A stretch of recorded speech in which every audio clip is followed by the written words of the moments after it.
Bueno, aquí volvemos, ¿eh? Ya ves que las pausas son muy pequeñas, tenemos que buscar más anunciantes. Estamos hablando de patología del hombro, el hombro que duele. Estamos aquí en la consulta del doctor Diego Sierra, traumatólogo, que nos ha estado explicando una serie de conceptos y cosas sobre el hombro. Pero ahora viene el que la mató, que es: a mí me duele el hombro, ¿qué me haces? ¿Cómo tratas esto? Bueno, en principio es una pregunta un poco extensa. A mí me duele el hombro, puede englobar, como hemos visto, una gran cantidad de causas de dolor de hombro, y entonces habría que hacer una aproximación diagnóstica, bien por la exploración física, bien por las pruebas diagnósticas que tenemos hoy en día a nuestro alcance, para saber qué es lo que está fallando en ese hombro y qué medidas podemos aportar. A mí me duele el hombro, yo sé que a mí me duele el hombro, vengo aquí y ¿qué me vas a hacer? Pues me tienes que decir cuándo te duele el hombro, de qué manera, en qué postura provocas ese dolor, si ese dolor es un dolor que solo ocurre cuando movilizas el brazo, o ocurre simplemente en reposo, en la cama o viendo la tele, si ese hombro ha tenido algún episodio traumático que tú puedas relacionar con esas molestias, desde cuándo te duele, qué soluciones sueles realizar tú para disminuir ese dolor, si te calma con un antiinflamatorio, si no te calma, para tener una aproximación de lo que le puede ocurrir, si puede ser del espectro muscular, tus dolencias, del espectro tendinoso o incluso alguna lesión ósea que pueda estar dando la lata. Traumática porque te has caído de la escalera. Exactamente. Entonces, una vez explorado el paciente, interrogado más o menos con una orientación diagnóstica, pues nosotros solemos realizar un estudio de imagen, o bien una radiología simple, una radiografía normal y corriente, con una ecografía, o incluso nos hace falta, según en qué patología sospechemos, el uso de un escáner, una resonancia magnética, en fin, o incluso una electromiografía, que no hemos hablado nada antes de esto, pero también existen patología neurológica en el hombro que puede condicionar molestias. He visto que a ese paciente le has mandado arriba donde el doctor Pagola, sí, y le has hecho una radiografía de hombro. ¿Qué se ve ahí? Más o menos, porque ahí se ve por dentro.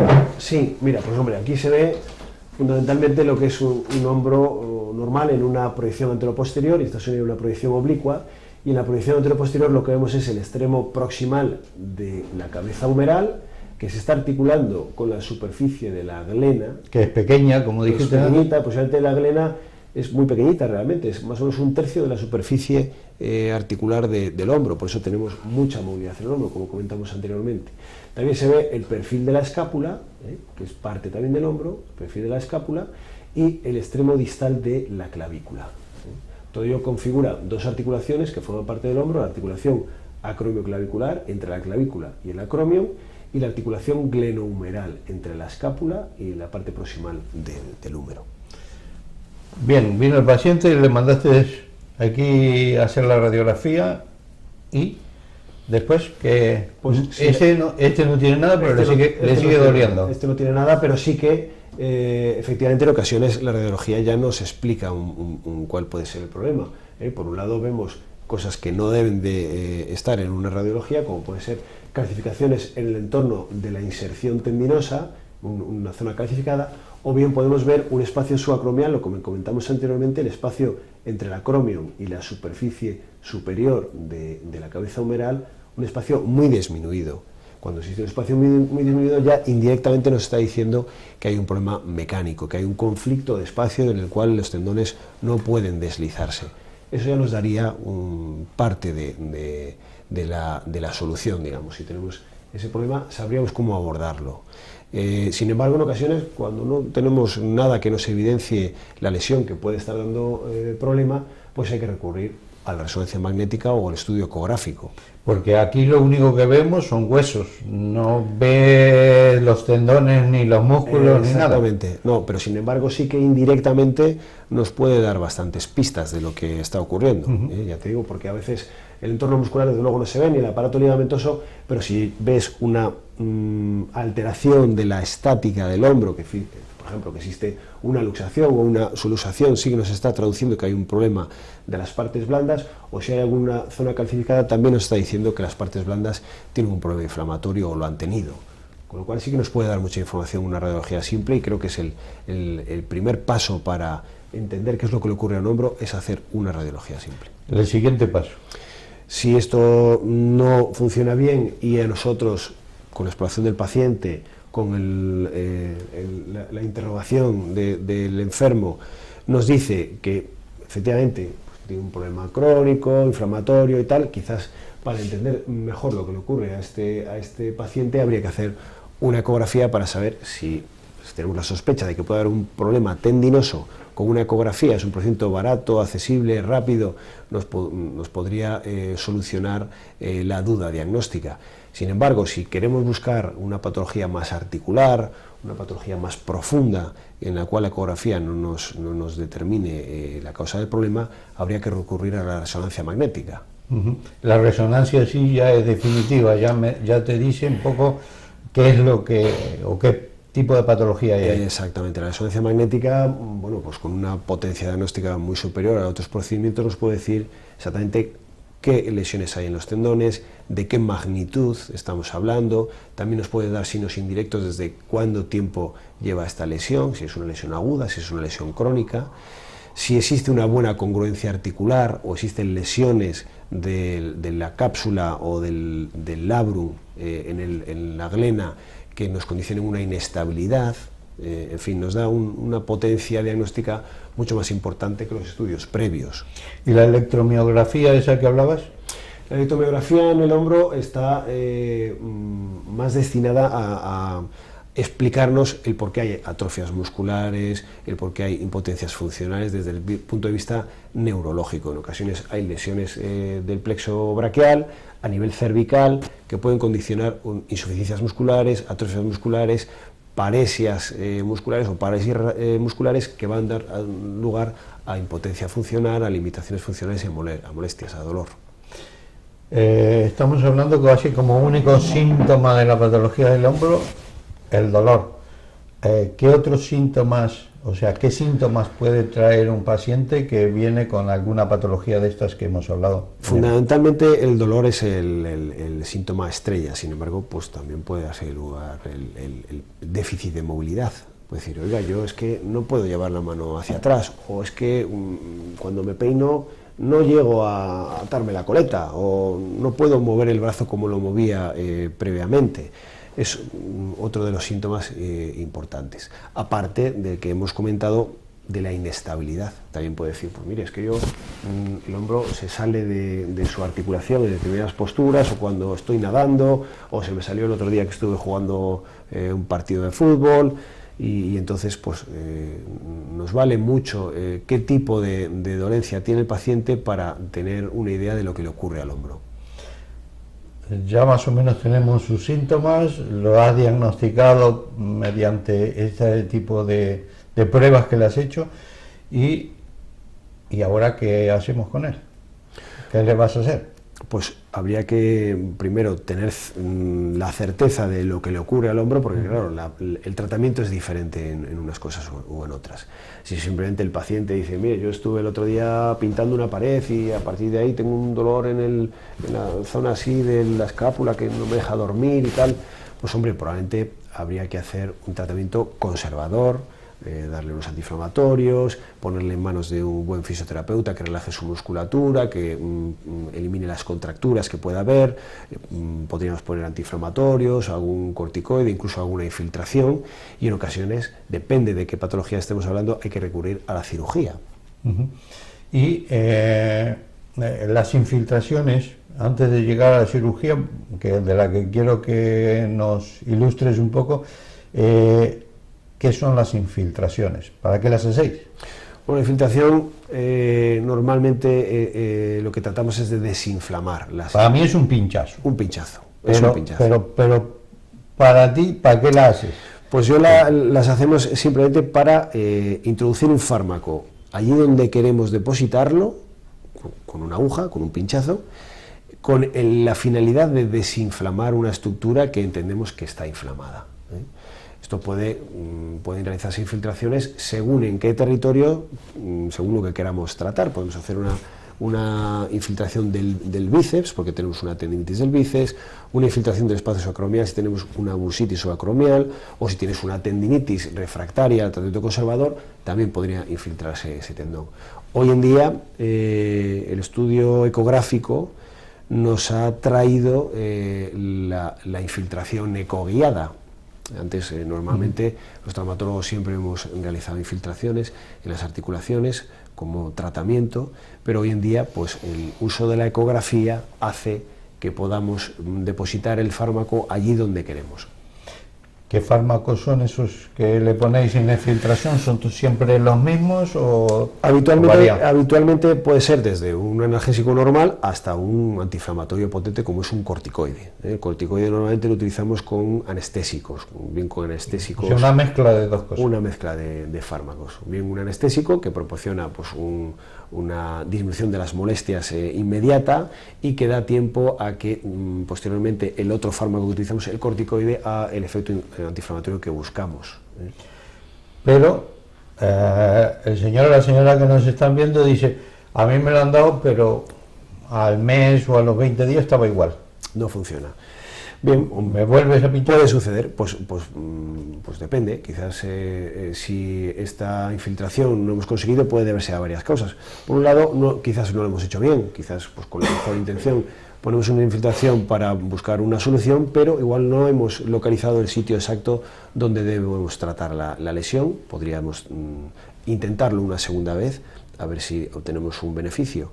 Hay veces que a pesar de las infiltraciones no se mejora el problema y entonces hay que recurrir a otros procedimientos cuando las infiltraciones, el tratamiento conservador, los antiinflamatorios por vía oral, el tratamiento fisioterápico fundamental en un hombro no son eficaces, pues nos vemos obligados a recurrir al procedimiento quirúrgico. Y que hay dos tipos de cirugía, ¿no? Abierta, le abres el hombro en canal, sí. Y esa otra cosa que ahora se hace mucho y vosotros los jóvenes lo potenciáis, que es la artroscopia, ¿no? Exacto. ¿Qué es una artroscopia? Bueno, una artroscopia es un procedimiento muy frecuente en nuestro entorno que consiste simplemente a través de unas incisiones pequeñitas en la piel, introducir dentro del hombro una cámara de vídeo que nos permite ver lo que le sucede al hombro y por otros portales accesorios, unos portales de trabajo, otras entradas diferentes, podemos introducir el material quirúrgico que nos haga falta para solucionar el problema. La artroscopia de hombro es muy frecuente, es prácticamente el procedimiento estándar porque nos permite, por un lado, disminuir la morbilidad, o sea, disminuir los problemas que nosotros podamos generar con un procedimiento quirúrgico, proporcionar al paciente un dolor posoperatorio muy inferior a un procedimiento abierto, con unas tasas de resultados muy similares e incluso superiores a los procedimientos abiertos que se han hecho clásicamente. O sea que hoy día en hombro se recomienda una artroscopia que es menos mala que abrir. Sí, desde luego. O sea, para tratar la misma patología, si tenemos un abordaje artroscópico, desde luego el abordaje artroscópico sería el de elección. Ahora bien, hay procedimientos en los cuales hay que abrir el hombro, porque el hombro a veces tiene problemas que no pueden abordarse desde un punto de vista cerrado. Por ejemplo, una fractura de los extremos del hueso, alguna luxación importante que no pueda resolver con un procedimiento artroscópico. En ocasiones hay que recurrir a la cirugía abierta, pero cada día son más escasos los procedimientos en los cuales hay que abrir el hombro para tratar la patología. Se recurre siempre a la artroscopia, porque hoy en día a nadie se le ocurre tratar una tendinitis haciendo una incisión amplia en el hombro, ¿no? Puedes generar pues alguna que otra secuela, alguna incapacidad importante, un retraso muy importante de la recuperación del paciente. Siempre que podamos optar por el procedimiento artroscópico sería de elección. Supongamos que es una artroscopia en el hombro, ya sea diagnóstica o como tratamiento, ¿no? O quirúrgica de tratamiento. ¿Cuánto tiempo voy a demorar en recuperar yo mi hombro? Bueno, pues depende de lo que tratemos, lógicamente. Normalmente, si simplemente lo que vamos a hacer en la artroscopia es hacer una limpieza de las estructuras anatómicas, retirar esa bursa que comentamos antes que está inflamada, aumentar el espacio subacromial haciendo un fresado del hueso, pues hombre, el procedimiento puede provocar una limitación pues allí por las 3 semanas, un mes más o menos, limitamos un poco la movilidad del hombro, pero posteriormente vamos a incidir en que ese paciente mueva progresivamente el hombro para recuperar su funcionalidad. Ahora bien, si lo que hemos hecho es, por ejemplo, una sutura tendinosa, una sutura capsulolabral, otros procedimientos que requerimos cierta inmovilización, pues a veces la inmovilización del hombro hay que mantenerla al menos 6-8 semanas para darle tiempo a que la biología haga su función, que la cicatrización de ese tendón tenga lugar antes de empezar a hacer una movilización un poco más importante. Eso como generalización en todas las artroscopias, ¿no? En todas las artroscopias. Siempre más o menos la evolución viene a ser más o menos eso. Si es una cosa habitual, 3 o 4 semanas, y si no... puede demorarse en el tiempo, sí, al menos 6-8 semanas de inmovilización y luego darle paso al tratamiento fisioterápico. Y ¿cuándo aproximadamente, en términos medios, se viene a recuperar el hombro? Es decir, yo puedo, no trabajo levantando pesos, pero las tareas habituales de las labores en casa, o gente como nosotros que no hacemos grandes... Pues efectivamente depende bastante del perfil del paciente, por un lado de la tolerancia a las molestias que tenga, de la fuerza de voluntad para intentar recuperar su función en el hombro, del gesto quirúrgico que hayamos hecho. No es lo mismo recuperar una lesión tendinosa que simplemente pues, eliminar una bursitis. También hay que hablar con el paciente acerca de qué es lo que busca el paciente con este procedimiento quirúrgico. No es igual un trabajador de esfuerzo, un paciente que está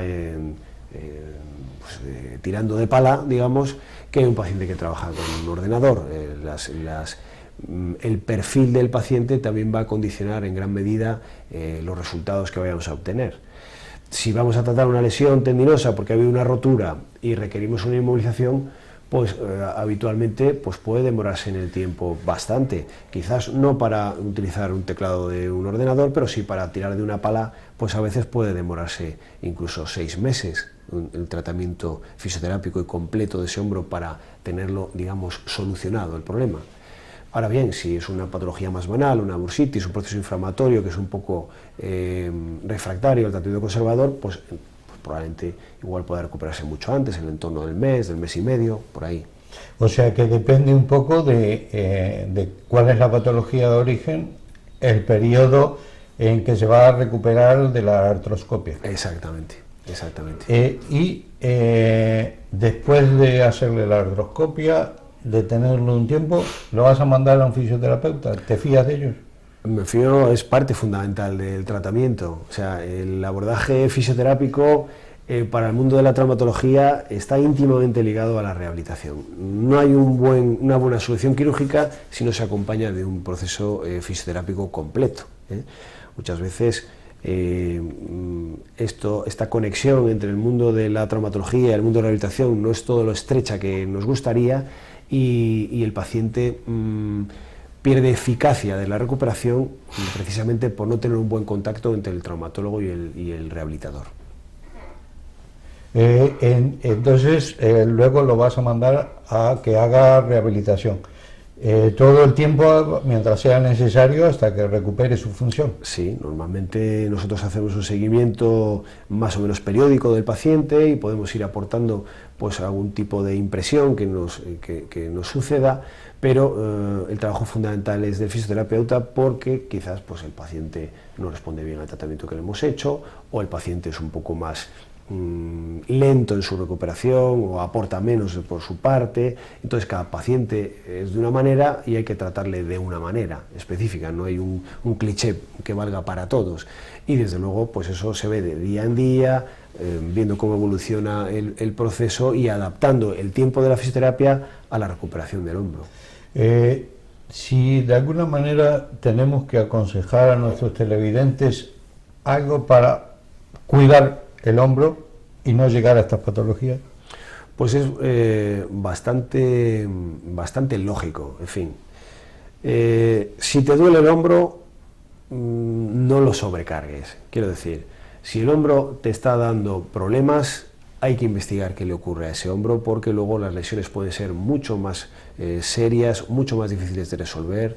Entonces, en líneas generales, Si tienes un dolor en el hombro, que con los métodos habituales que conocemos todos, de tomarte un analgésico, de hacer un poco de reposo, de limitar un poco la función de ese hombro para que le demos tiempo a curarse, si eso no se soluciona en el entorno de 2, 3 semanas, un mes, acuda usted a su traumatólogo porque hay que hacer una revisión. Sigue doliendo los 15 días, entonces después de ese tratamiento que generalmente me lo da la vecina, no te lo da el médico, porque el tomar el antiinflamatorio y que no haga mucho cosa en casa te lo da la vecina, entonces ese tratamiento pasan 15 días y entonces es cuando vas al médico, cuando pasan 15 días. Exactamente. Y de ahí debería ir al traumatólogo para ser estudiado. Exactamente.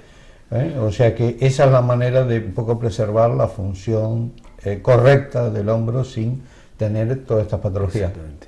Muchas veces los pacientes o bueno, digamos que la sociedad en general cree que los médicos podemos curar cualquier cosa.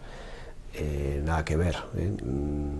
Podemos curar las cosas cuando las cogemos a tiempo, cuando tenemos una buena materia prima, cuando el paciente tiene una buena estructura anatómica para poder corregir las lesiones y cuando utilizamos el tratamiento correcto. Muchas veces vemos pacientes que dicen, mire, oye, me llega el hombro doliendo 15 años, pero pues no le he dado mucha importancia, pues porque trabajo en el campo, porque, en fin, a veces llegan los pacientes muy deteriorados, con edad avanzada, con lesiones muy importantes, crónicas, muy evolucionadas, y a veces el tratamiento es únicamente paliativo. Ya no podemos hacer ni un abordaje artroscópico, ni un proceso fisioterápico que nos dé soluciones, y entonces únicamente tenemos que poner medidas paliativas. Pues nada, Diego, se nos ha acabado el tiempo. Muy bien. Tú que decías que no ibas a hablar, que no llega a hablar. Sí, pues los traumatólogos habláis poco, Sí. Normalmente vais ahí a cortar y nada más. Algunos. Vosotros le dais 4 martillazos en una articulación y después decís, ya está. Pero como habláis poco de medicina. Me alegro que un traumatólogo joven por lo menos hable algo de medicina. Muy bien, muchas gracias. Así que muchas gracias por habernos recibido aquí en tu consulta y nosotros nos tenemos que despedir de este programa de Salud y Sociedad en Popular Televisión. Muchas gracias. Gracias.